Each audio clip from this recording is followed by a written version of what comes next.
অরিজিৎ সিং মঙ্গলবার রাত 28 জানুয়ারি 2026 সালে সোশ্যাল মিডিয়ায় জানালেন তিনি প্লেব্যাক গান থেকে অবসর নিচ্ছেন।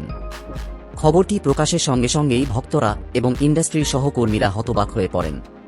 ইনস্টাগ্রামে দেওয়া পোস্টে দুইবারের জাতীয় পুরস্কার জয়ী এই গায়ক নতুন বছরে শুভেচ্ছা জানিয়ে লিখেছেন তিনি আর কোনো নতুন সিনেমার গান করবেন না। তিনি লিখেছেন, একটা কারণ নয়, অনেকগুলো কারণ আছে। অনেকদিন ধরেই চেষ্টা করছিলাম, অবশেষে সাহস জোগাড় করতে পারলাম। আসলে আমি খুব তাড়াতাড়ি বোর হয়ে যাই, তাই একই গান বারবার নতুনভাবে সাজিয়ে মঞ্চে গাই। এবার সত্যি বলতে আমি বোর হয়ে গেছি। অরিজিতের যাত্রা শুরু হয়েছিল 2005 সালে গুরুকুল রিয়েলিটি শো দিয়ে। 2013 সালে আশিকি 2 ছবির মাধ্যমে বলিউডে বড় ব্রেক পান। এতদিনে তিনি 800রও বেশি গান গেয়েছেন, সিনেমা আর সিঙ্গল মিলিয়ে। গত 15 বছরে এমন কোনো বছর নেই যখন অরিজিতের গান শোনা যায়নি। মুর্শিদাবাদে জন্ম নেওয়া অরিজিৎ মুম্বাইয়ের ঝলমলে দুনিয়া থেকে অনেক দূরে ছিলেন। সেলিব্রিটি পার্টিতে তাকে খুব একটা দেখা যায়নি।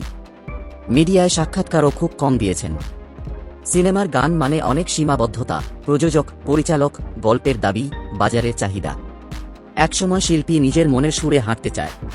অরিজিতের ক্ষেত্রেও তাই হয়েছে। তিনি গান ছাড়েননি, শুধু সিনেমার গান থেকে দূরে সরে গেছেন। নিজের মতো করে গান তৈরি করতে চান, যা সিনেমার গণ্ডির বাইরে। অবসর ঘোষণা করে সোশ্যাল মিডিয়ায় লিখেছেন, হ্যালো সবাইকে, নতুন বছরে শুভেচ্ছা। এত বছর ধরে আমাকে ভালোবাসার জন্য ধন্যবাদ। জানাতে পেরে খুশি যে আর কোনো নতুন প্লেব্যাক কাজ নেব না। আমি থামছি। দারুণ একটা যাত্রা ছিল।